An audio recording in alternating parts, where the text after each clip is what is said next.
There we go. So welcome to everyone who has come to this. So I'm going to first introduce all of our panelists, and then we'll have a time for each of them to speak and share what they're doing. So my name is Leslie Schween. I'm a Marine Safety Captain for the Huntington Beach Fire Department Marine Safety Division. I've been a lifeguard for 13 years now, and I've spent the last two and a half years as a full-time lifeguard, working in a lot of our drowning prevention and community risk reduction programs.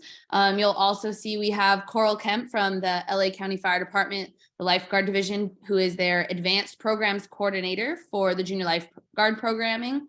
Chris Egan from California State Parks, who is the Associate Park and Recreation Specialist, and Samantha Dieterman, who is the Huntington Beach Public Information Officer, as well as a Junior Lifeguard Program Coordinator for the Junior Lifeguard Program. So welcome.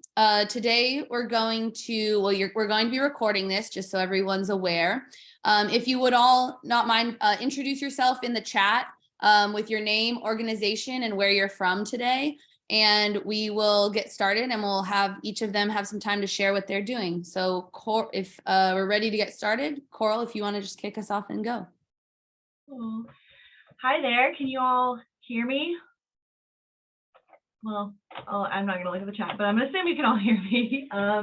Thank you so much for having me, California Water Safety Coalition. It's really good to be here. I've been a lifeguard for this is my 17th summer, and 15 of those years with the Junior Lifeguard Program. So it's really a huge passion of mine, and continues to be now. So as I've advanced from instructor kind of all the way up through advanced programs coordinator, I had a little bit of time in there as the administration coordinator, and that was super fun too. A lot of a huge learning curve, especially in our department. But the Los Angeles County Fire Department is the huge backing source of our Junior Lifeguard Program. I'm going to go ahead and share my screen as well. So it's huge. So the fire department is a huge backing source of our program. All of our lifeguards are part of the fire department, and that is really why we can offer such a large scale program. So we have over 4,000 participants at any given time, which is really kind of quite special. I think it's, sounds like okay, we're back. So I will get started here on my end here. So the LA County Junior Lifeguard Program, again, we have about 4,000 participants. Right now we're sitting at about 3,800, and that's just because we kind of have a little bit of reconciliation with payments. So I do think that number is going to increase, at least by our start date of 1 week from now. It's just going to be Monday the 19th is the start of our program. But our program, we have 3 different age groups, and those age groups they start with our 9 to 11-year-old age groups. So those are our Cs. We operate under the United States Life Saving Association national standards, so we try to keep everything within that groundwork. So we have our Cs, and then our Bs are ages 12 and 13 years old. And then we have our A participants, and those are our 14 to 17-year-olds. And so we go off the date of July 1st. We're pretty strict about that date and that age standard. Any leniency that we have is based off of the school year. So if, let's say, a 6th grader is going into 7th grade, but his date of birth cuts off kind of the C group, but all of his friend group is all in like the Bs, then we'll kind of let them move up. But we keep it pretty strict, and that's just based off of our ratios, because our ratios are very strict to the county for safety purposes. We have the advanced programs. So cadets are 16 and 17 years old, and these are young junior lifeguards that want to become lifeguards in the future. So they have a full prerequisite for the program and an application process. The prerequisites are they have to do at least 2 years of our junior lifeguard program. So they have to complete the full curriculum twice any summer, and one of those years has to be as an A. So they have to receive that A curriculum. So they have to go through an application process, so turn in an actual written application, and that includes a letter of recommendation and a letter of interest to us stating why they want to be a part of our program. They gain lifeguard interest through this program. There are so many career opportunities, especially for those that actually want to become lifeguards. or just in public safety in general. And then there are also other volunteer opportunities. They volunteer at different community events throughout the organization, and then they also help with a lot of setup at different competitions, and we have them gain lifeguard experience and volunteer opportunities at actual lifeguard competition events as lifeguards. So super special program. I'm really proud to be a part of it and to head this program. We just had a training this past Saturday at Venice, and there's 55 cadets in the program right now. And so we had a training in Venice. We did 2 events, so 2 very hard physical events around our Venice breakwater in the really cold water. So a lot of blue cadets, but they really pushed through it all, and we rewarded them with a fun pier jump at the end. So it's definitely a rewarding program, because even though it's very difficult and very physically demanding, and they have to sit through some lectures in the cold and in their wet swimsuits, they end up, getting through it. But we try, this advanced program really goes off of our lifeguard academy in ways, because we are a paramilitary organization. So we try to design it kind of in a very similar way. And then our next advanced program, which I also coordinate, is our surf racing team. These are junior lifeguards ages 15 to 17. Their prerequisites are that they need at least 1 year as an A junior lifeguard. So they don't have to do B's or C's, they just need that A curriculum in order to participate in this program. They also need to go through an application process, and they have surf lifesaving sport experience. So we actually have them come to a lot of our community competitions throughout LA County and throughout, Southern California, competitions that we have here. And then we also send a slew of them to nationals every year. And there are career opportunities within this as well. A lot of them will become ocean lifeguards. We just had, I want to say 5 or 6 graduate our last academy from the surf racing team, which is great. And then they also volunteer as well, just like our cadet program. So our participant reach for the whole entire junior lifeguard program, it's really quite vast. If you can see this map here, these are our 5 supervisorial districts of Los Angeles County. We just had a redistricting last year. So you can see the smaller districts, 2, 3, and 4, those are our main beach stretches that cover those 72 miles of coastline that we have in LA County. But then we also have the 1st and 5th districts. And we do still have participants in those areas. And so the next page will show you kind of the graph that we have for those participants, but we're proud to have participants from every district, and we're always trying to increase our numbers. So you can see our participants, and I don't know if I can toggle back and forth, maybe I can. Oh, okay. So first, you can see 1st district, so that's over here in the green, that area. This is all last year's participants in 2022. So we had a total of 31, 13 male and 13 female. And then, so 2nd district, you can see that pink area, that's really our largest district there. So we had 2107 last year in the 2nd district.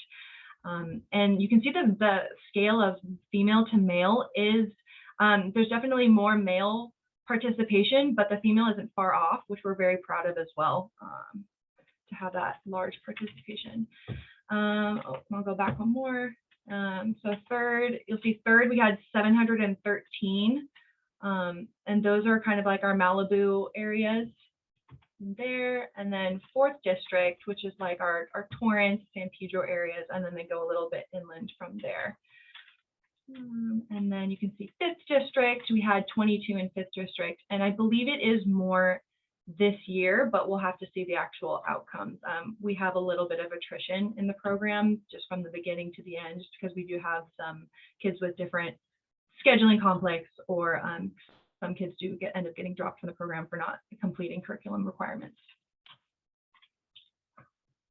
So our 13 beach locations, from north to south, so we start with Zuma. You can see that's all the way up there at the top, and it kind of curves around. That's an extremely special beach and kind of off on its own up there. And then going south from there, we have Will Rogers, Santa Monica, Venice Beach, Dockweiler State Beach, El Segundo Beach, Manhattan Beach, Hermosa Beach, Tim Kelly, which is part of Hermosa Beach. There's actually a statue at the Hermosa Pier based off of a surfer named Tim Kelly, and so he has his own tower. That's at 2nd Street in Hermosa. So that's our Tim Kelly location. And then we have our Redondo location, a Torrance location, and then Cabrillo, which is down there by this in San Pedro. And that little bay is kind of shared. We're on the beach side of Cabrillo, but that bay is a little bit shared with the LA City program. And then all the way out there on Avalon, we have our Avalon program, which is a super special program. Last year we had 60 participants, the most we've ever had.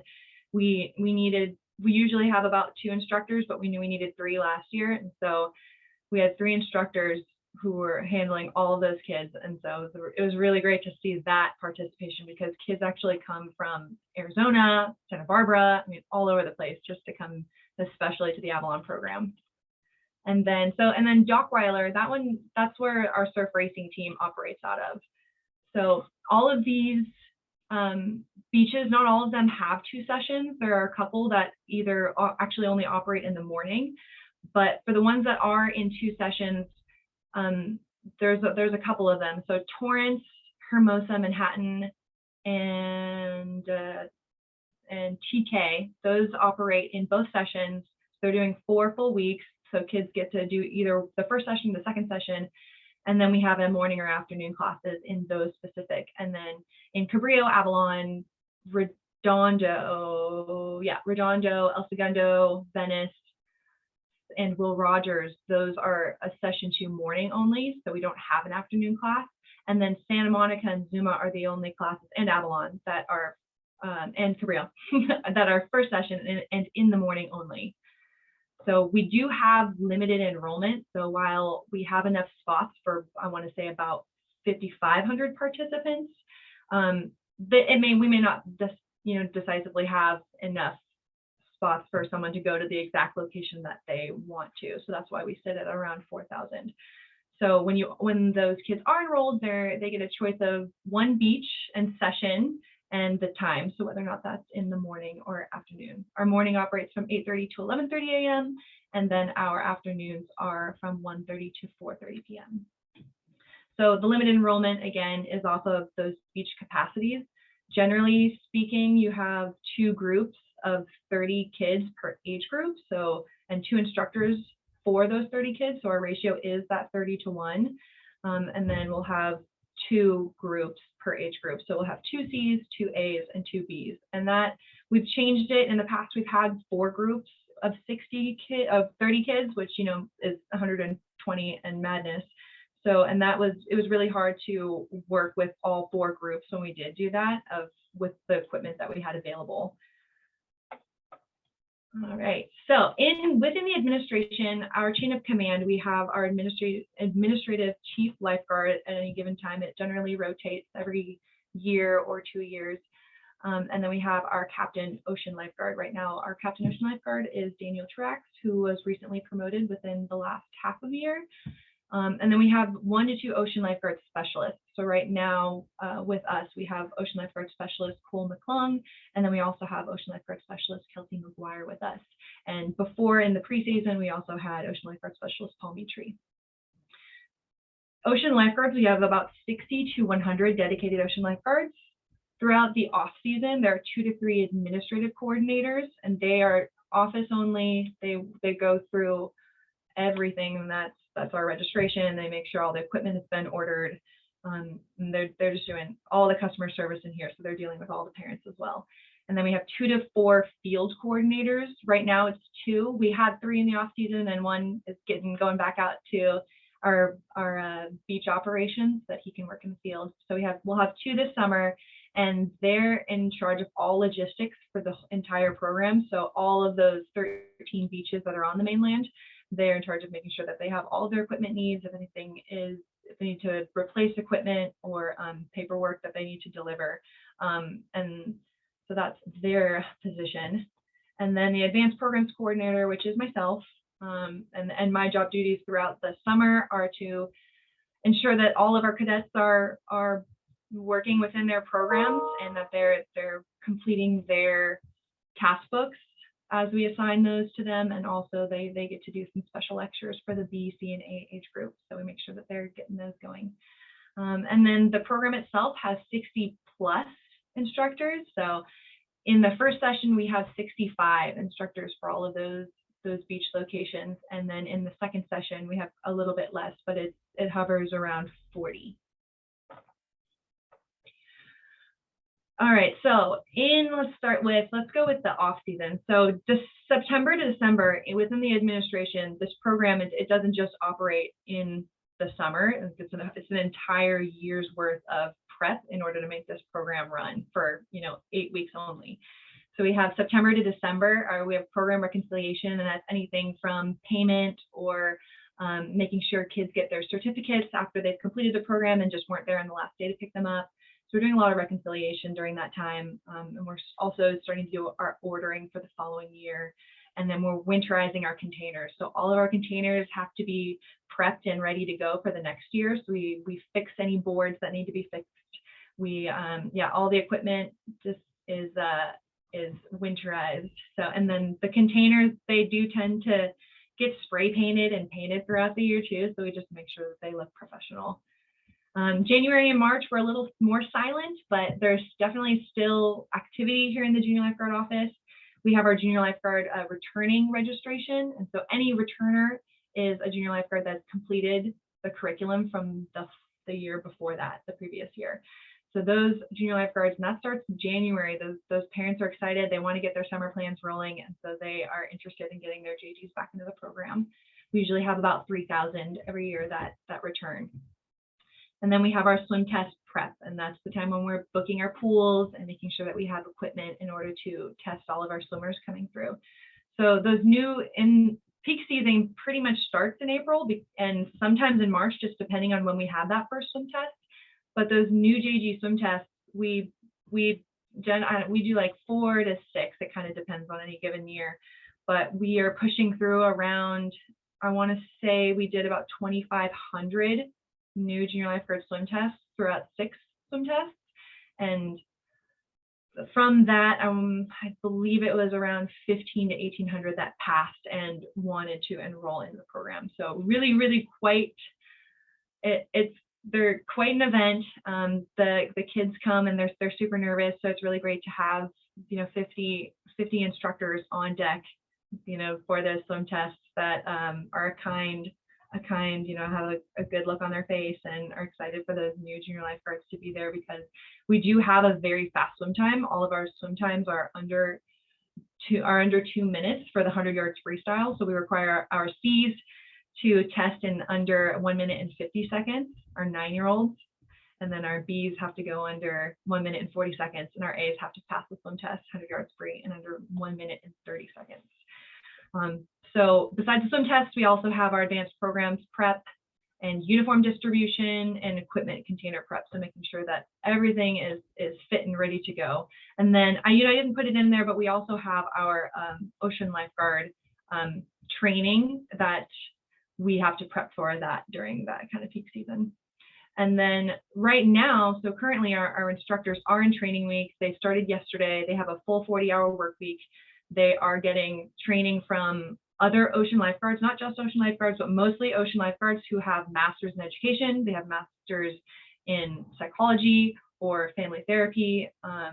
We have a PhD in physical therapy. I mean, all of our instructors are very well equipped to be able to teach both new instructors and returning instructors exactly the curriculum, the way we want it to be taught, and kind of good modalities of how to teach our curriculum, because as many of you know, it is very challenging to teach 30 kids in the ocean environment with wind and all of that at your disposal. So we make sure that our instructors are very well equipped. And then June through August, like ready, set, go time, we've got our summer program starts on June 19th. We have surf lifesaving competitions. Our cadet program continues, and they get to go into their towers and do their shadow shifts and actually sit towers with the ocean lifeguards. So they love doing that. And then our ocean lifeguard beach schedules are also happening during that time. So our JG instructors, Some of the requirements that we have for them is that they have to have at least 3 years experience as an ocean lifeguard. And they have to also have good reviews from their beach operation. And again, we go through that 40-hour training every year, and they're required to be at that training. And then our lifeguards, we have that ratio of 30-to-1 for our beaches. So the curriculum that we do teach, ocean and beach safety, and this is how we label it within our manuals, is OBS, ocean conditions is OC, lifeguard skills, LS, first aid, CPR, FAC, and competition and recreation. And these curriculum, it's completely laid out for our instructors so that they can teach it how they want to, but we have different levels that each age group hits. So in terms of, say, ocean and beach safety, you know, the A's are going to hit every single curriculum component, like whereas a C may not. So for example, in ocean conditions, we may, with a C age group, we may show them what a rip current looks like or talk about rip currents, but then in the age group, we could actually put some of our A's, because they are older, into those rip currents. Whereas we probably will not and should not put our little C's into a rip current, but we can talk about it. Some of the special portions of our program is that we have financial aid and transportation. So our financial aid recipients by supervisorial district, I put that up there. That was from last year. Right now, we had about 200 that applied for financial aid, most of which were approved at, oh no, did I just lose everything? Oh no, I'm so sorry, guys. I have to re-sign myself back in. This is it. Start slideshow. I don't know if you're how much more, but we're close to our time too. Just so okay, there is not too much more. I'm gonna get through all this. Sorry, I lost that. Man, Outlook really just kicks you off sometimes. Okay, so here we go. We're in the right place. Financial aid. Yeah, our numbers are looking good. I think in the past we were, you know, we are a zero-based balanced budget, and so a lot of those costs were accrued from went towards financial aid from the tuition, but now we are trying to look to our fire foundation to help us with some financial aid. And then transportation, we are very unique in that we have transportation from the Valley and from 3 different locations out there, going to Zuma Beach, as well as going to Will Rogers Beach. And then we have East and South Los Angeles locations going to Santa Monica and Venice. And those are completely free for those participants. And that really helps us get into some of those inner cities of Los Angeles County. So some of the challenges, population is one of them. This program, we do 0 advertising, and somehow we are booked every single year. So the challenges are always making sure that we have enough instructors for the program, 65, you know, for first session. It's a huge challenge for us.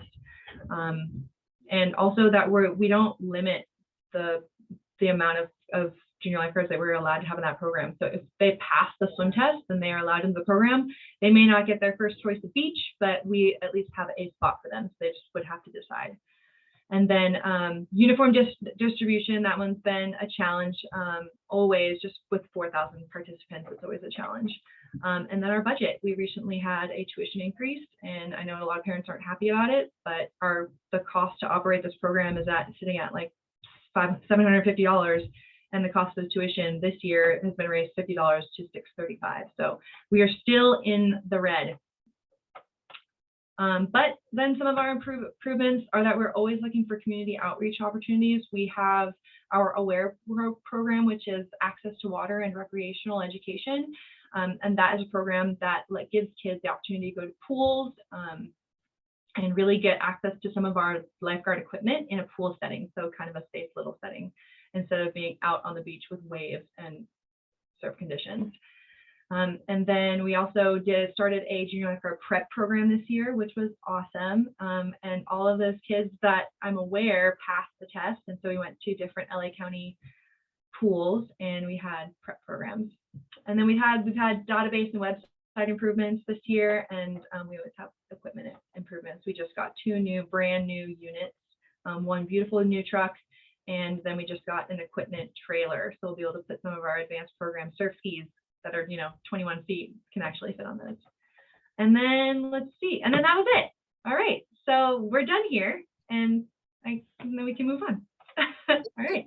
Thank you. Thank you for presenting. So for everyone, that is an example of a very large program of 4,000 compared to what we're going to hear about next, which is a lot smaller programs. So next, I'm going to invite Chris Egan to come on. And Chris became a seasonal lifeguard 1 for California State Parks at Huntington State Beach in 1991. He earned his BA in biology from UC Santa Cruz and spent a number of years as a research assistant collecting data on projects that involved avian ecology in the tropics and continuing to lifeguard during the summer. In 2005, he became the coordinator of the JG program at Huntington State. 2014, he helped to expand it to Bolsa Chica.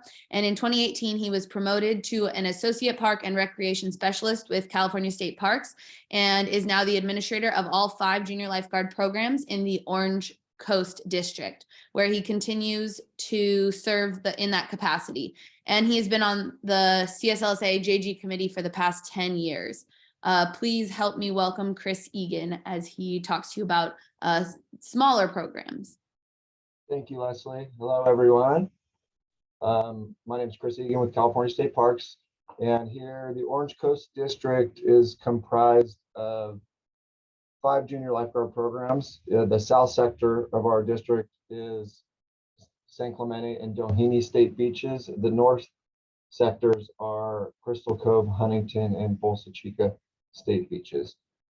So we'll get into a lot of information that Coral, sorry, I'm trying to get this going here.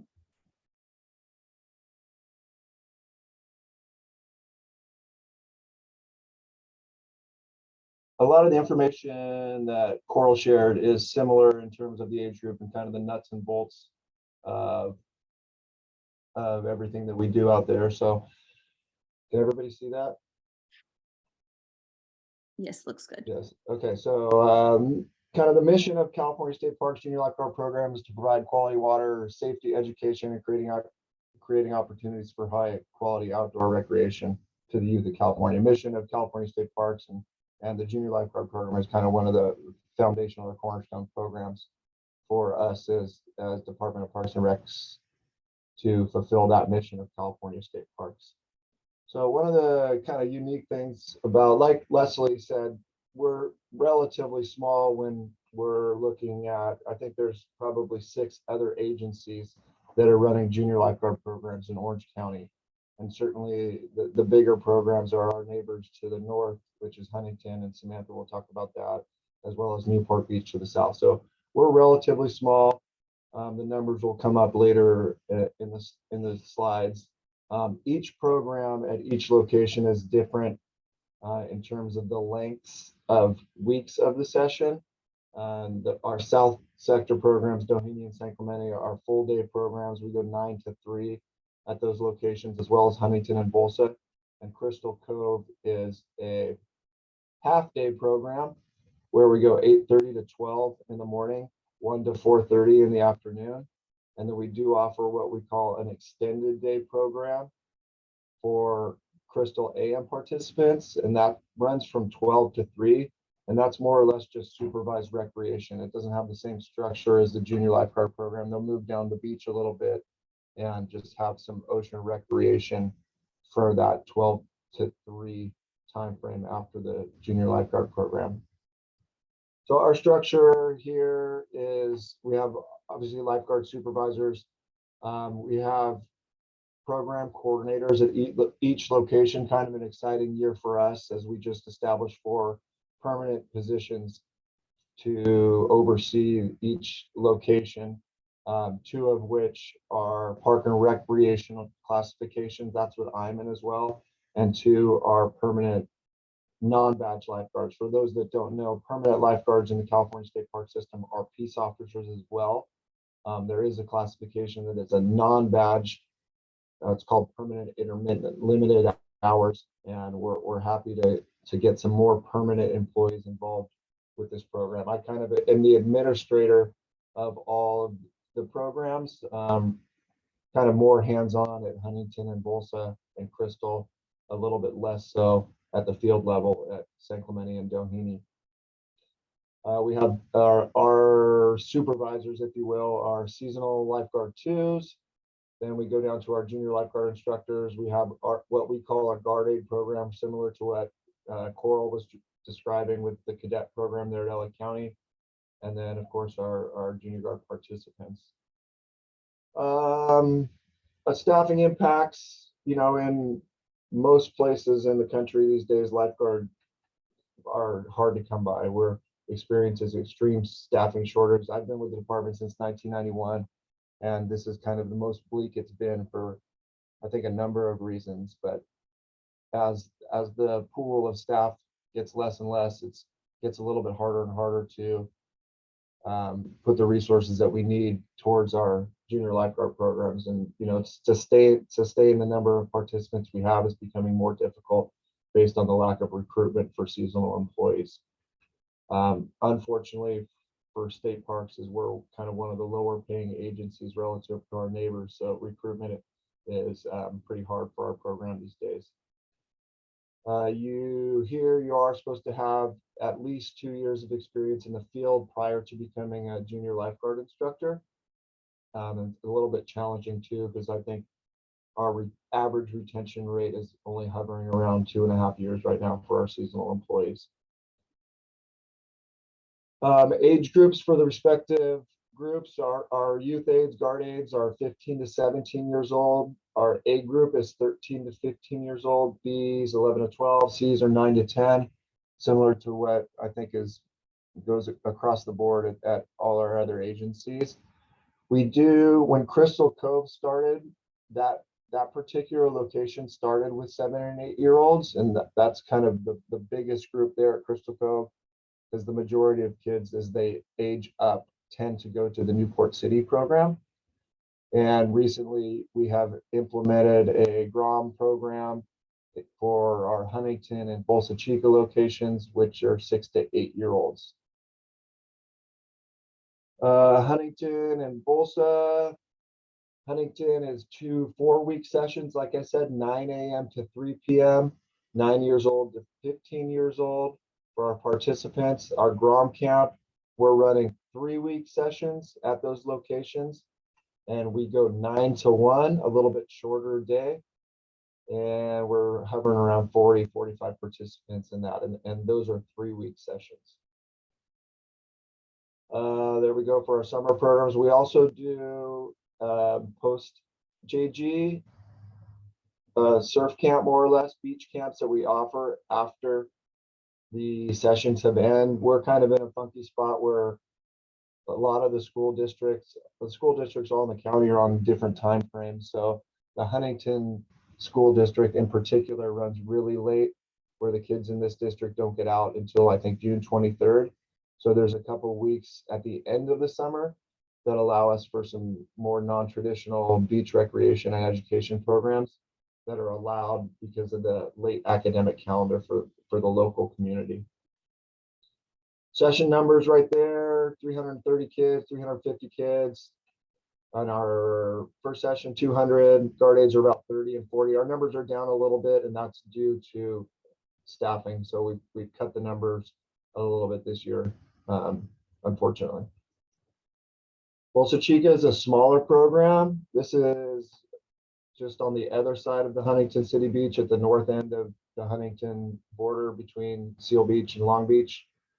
There traditionally was a private program there in the past, and when that program lost their certification, we started our program at Bolsa. It's a little smaller capacity. The beach is smaller there. Parking lot's a little smaller. So those are the main reasons for the lower numbers at Bolsa, to the capacity of the beach. Crystal Cove is a nice location where we switched from the 4-week model to the 3-week model this year due to staffing again, cut the staffing down, and we extended another session to accommodate as many people as we could in a shorter session.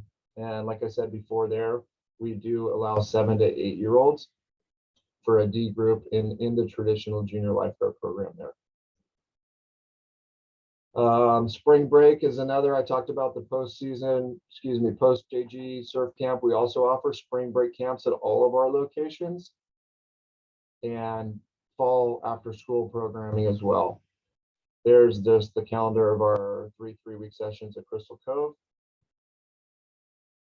Numbers, we're 160. We were traditionally up around 200 and 220. So we've cut that down relatively significantly to not make such an impact on the beach operation and the lack of recruitment for seasonal lifeguards.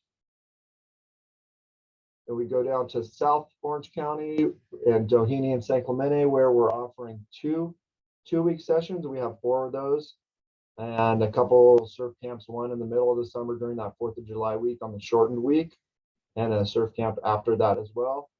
Our age groups there are 8 to 15. And we do the full day, 9 a.m. to 3 p.m. there. Session dates, surf camp dates, like one in the middle of the summer, one after. And enrollment in Doheny is really small. It's a small beach, very, very highly impacted with visitation. It's a pretty popular surf spot. So that's kind of the capacity and the reasons for the smaller numbers available at both, at Doheny. San Clemente as well is a much smaller program. San Clemente City is the big kind of competitor or allied agency that is offering, and they have a significantly larger program in that location. They're looking to start an adult quote unquote JG fitness camp this summer for some alternative non-traditional programming at the end of the summer, as well as doing some fall after school activities, similar to what Coral has with the surf racing. They have started a surf racing camp that runs in the mornings in the spring and continuing that through the summer, and I'm sure we're going to push that through to the fall. So kind of a mixture of traditional and non-traditional junior guard programming, and kind of the nuts and bolts. Similar, the timelines in terms of setup and administration is really similar to what Coral talked about, and not much difference in that regard. Thank you, Chris.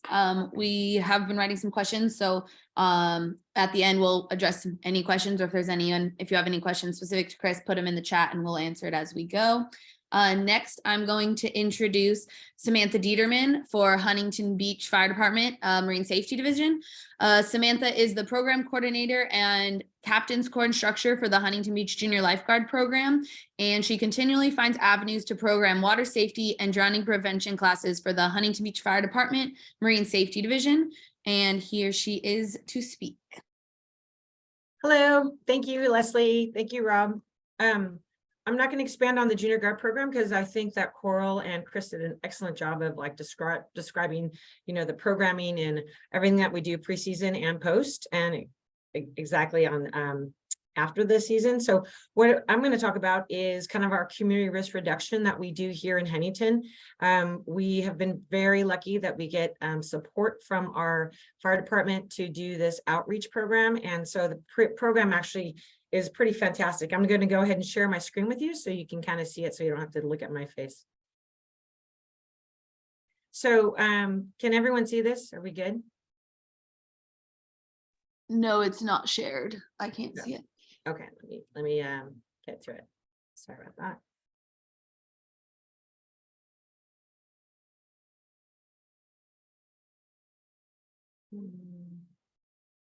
How about that? Yes. Thank you. All right, let's go back. So the program that we're talking about, or I'm talking about, is the Beach Rangers. And so this is a program that was created to reach out to a community that's, out like 5 miles from Huntington Beach. We do have a junior guard program, and we do have a sand crab program, and we have all these really great programs here, but we're not reaching to a public that doesn't have access, right? So this community was one of those, and we were lucky because we were able to create something during 2020. So we got a group of kids to come out from this community in Oakview. It's pretty much an underprivileged community, And it basically, it's identified as such. This is a picture of the group. We mirror it exactly like the junior guard program, but we have some tweaks to it, of course. It's a 4-week program.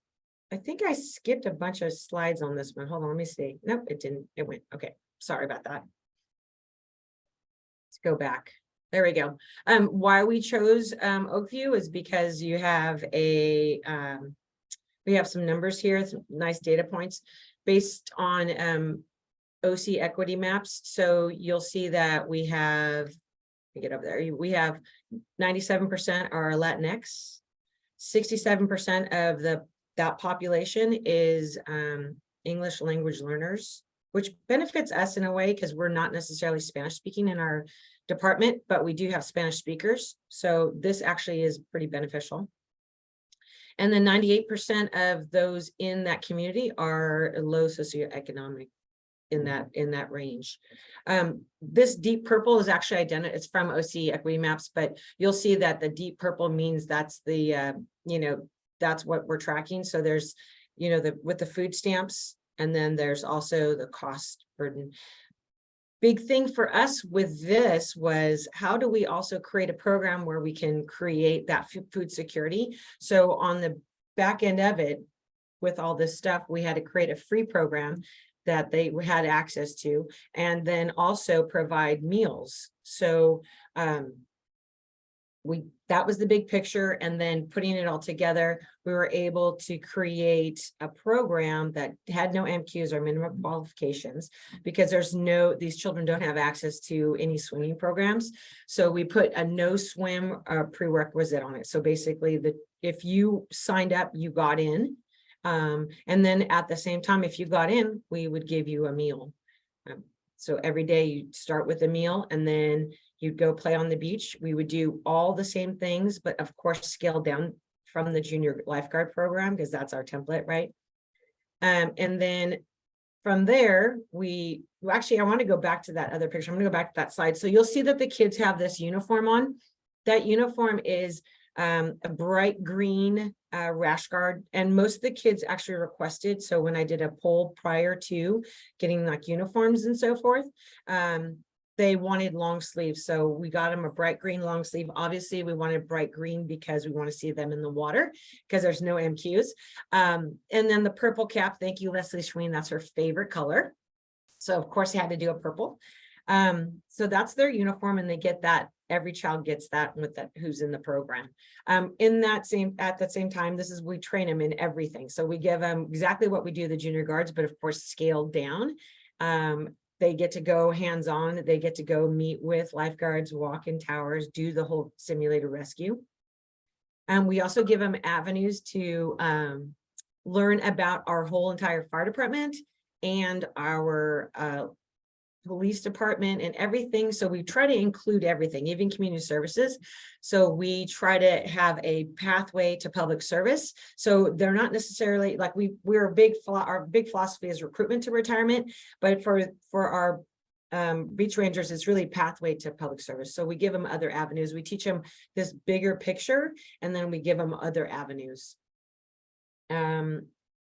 Big thing about the beach rangers, though, you have to be in that neighborhood, and that is the prerequisite. So because we have bus service in that area to go back and forth, it's only in that little square mile, which is super great, because we're very lucky that there's a collaboration with the local school district to get that to make it happen. But again, it takes a ton of collaboration to make it happen.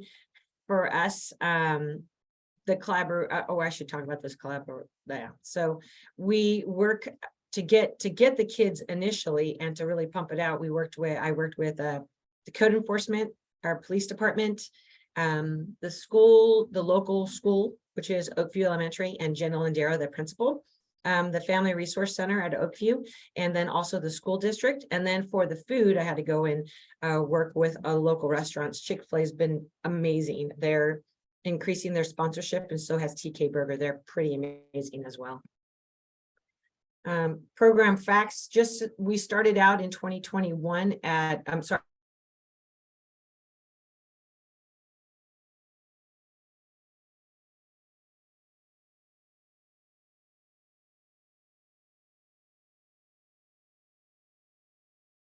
sorry, yeah, 20, I meant to say 2020 because I think the team got 36 people on board, and then 2022, we doubled it. And then this year I just finalized the registration and we have 92 kids signed up for this year. So get that number, Leslie. That's going to be a scary one. That's awesome. We're super excited about it. Just a quick note, we've had a 56% increase. You can see the data here. We've got over 44 of them returning. I think we'll get more returning. We go back, we do a lot of things in that neighborhood and with that school and with the FRC monthly. So we'll do a holiday, we'll do all the, what do you call those, like Cinco de Mayo, but Cinco de Mayo is a really registration. So there's a lot of infusion in that area, just because we're so sold on, you know, the relationship with these kids. And I think we have about 20 employees that are just like, hey, I'll go to graduation, or all, you know, they're heavily involved in it. So, and the cool thing is we don't pull anyone from our junior guard staff for that program. We pull our lifeguards into that staff, because it's part of our CRR, our community risk reduction, and it gives them a chance to come in and infuse. And so if you see our graduation, we also do a graduation. We get a ton of our lifeguards to participate in the program. So yeah, we do a graduation for them, or, you know, end of summer graduation, celebrate them. And then we also do collaboration stuff with our collaborators, and our big ones definitely are Hoag Hospital, Ocean View School District, Oakview Elementary, of course, General Darrow, and Chick-fil-A, TK, the Children's Bureau, our code enforcement, our police department. The city's been amazing. The school district's been amazing. And then our newest one is our, I don't think I have that one on, is our HBSLSA. I think that was on my other presentation, but we have our HBSLSA. I don't know, Leslie, if you have a picture of it, but it's our Hindy Beach Surf Life Saving Association. They're our newest sponsors, and they'll be providing hopefully whatever we need. But this year we got vans. Vans from last year gave us rash guards. So awesome. Thank you so much for your time. Thank you so much, Sam, and everyone else who's presented. I got very excited. I'm very involved with this program. I will let everyone know that. But seeing that we have 92 participants is really exciting. So I'd like to invite all of our panelists back. You guys can put your cameras back on, come back in, and we'll address a couple of the questions that we haven't hit in the chat so far. And then thank you to everyone also who's here. We saw, as I was looking through, I saw we have people from the East Coast, London, Nicaragua, up north in East Bay. So thank you everyone who's here and has asked questions. Let me start. I'll pull up a couple. And if you have more questions, feel free to put them in the chat and we'll try to address some of them. So I guess this is a good question for everyone to start. How do you pick your vendors to order from, and how do you assure you always have that equipment like paddle boards and uniforms? And I know Coral addressed it in the chat, but Sam and Chris, if you have any comments on uniforms and distribution and equipment for programs. Well, uniforms, I could address uniforms because we are collaborating with our local surf shop, HSS, Huntington Surf and Sport, and they're actually producing it. We actually don't handle the uniforms. It's going to be our nonprofit that handles it all. So we don't do it, but we encourage that relationship with HSS since they are a local surf shop. Yeah, similar to Samantha, we have a partnership with Jack Surf Shop, the surf shop across the street, and they're what's called a proud partner with California State Parks, and we're hands off for that. I think one difference they do, there's some pre-ordering for them, and we don't do the pre-ordering, so I think a little bit more challenging in our model, but happy to not have to deal with that on the personal or professional level. And equipment is, you know, State Parks has some funky spending rules, so I tend to just sprinkle out as much around as I can and get as much high quality equipment as I can from as many vendors as I can. Thank you. All right. Another question that came in. I think this came after Coral's presentation, but everyone can address it. Are junior guard instructors required to have bachelor's degrees, or do they get any pay bonuses for having master's degrees? Not for our programs. The requirements coming in as an ocean lifeguard for LA County Fire Department is that they need to have their high school diploma as well as their driver's license. And then many of them also go off to do other professional endeavors on their own, but that is not required, but it sure helps.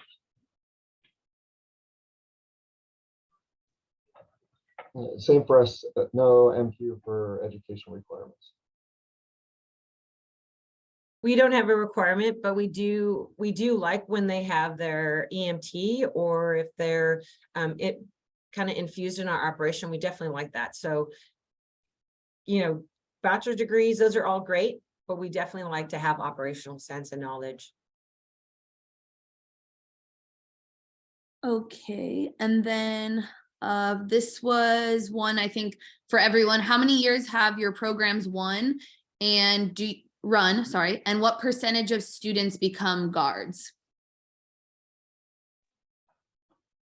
So our program has been around since 1926, in a very small capacity then, and now more large scale. And then the second part of that question was, I'm sorry, Leslie, I forgot what the second part was. I'm gonna look for it. It was The percentage of percentage become guards. So for us, it's really small, especially because we have 4,000. But I think junior lifeguards that I saw going through the academy this year from last year was at probably 15, which is a big number when considering when, you know, we have maybe 60 total graduates.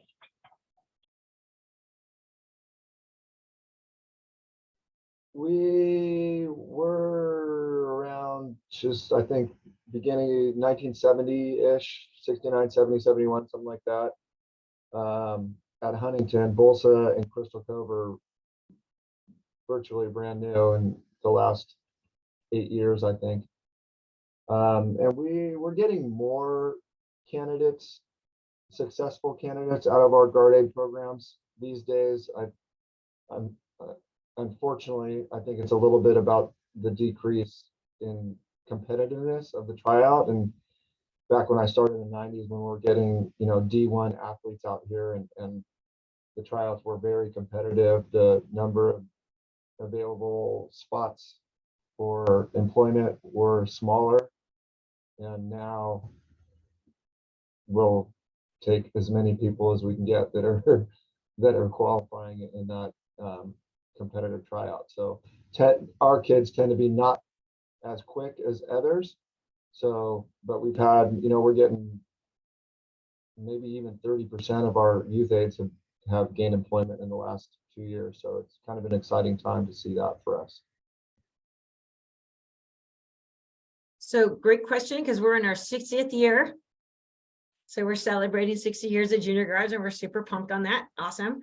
And as far as like how many we hire, so it's pretty tricky. So we're always trying to get more A's in our program, which is going to be similar to what Coral and Chris have. So that would be your 15, your 14 to 17, but the 15 to 17-year-olds, those are the captains, and we really try to hone in our captains and safety aides and try to get them to be part of it. So like a mini gene pool, not necessarily, but we try to get them into the program. And we've been really successful the past years, just getting a good percentage of those teenagers into our training and onto our beach. And I always like to tell the captains, like, one day you could be my coworker.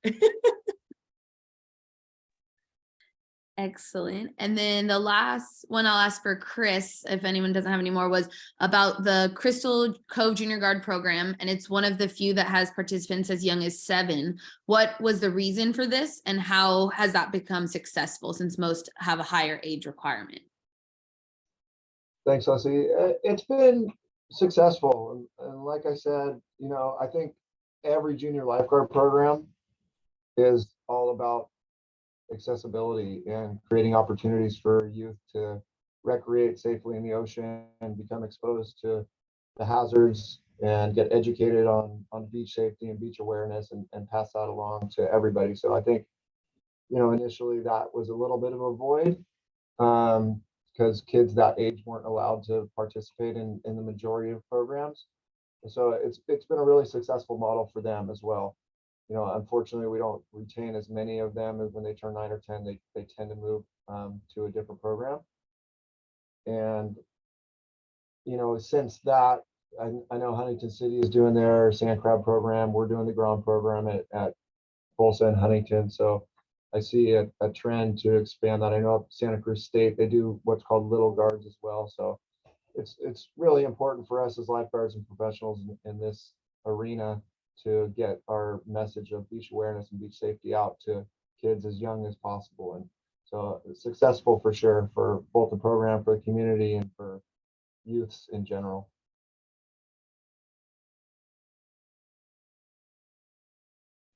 Thank you. Does anyone else have any questions that can be answered by our panelists? If not, I just want to say thank you to our panelists for coming and talking about the different programs and for being very involved with all the junior guard programs.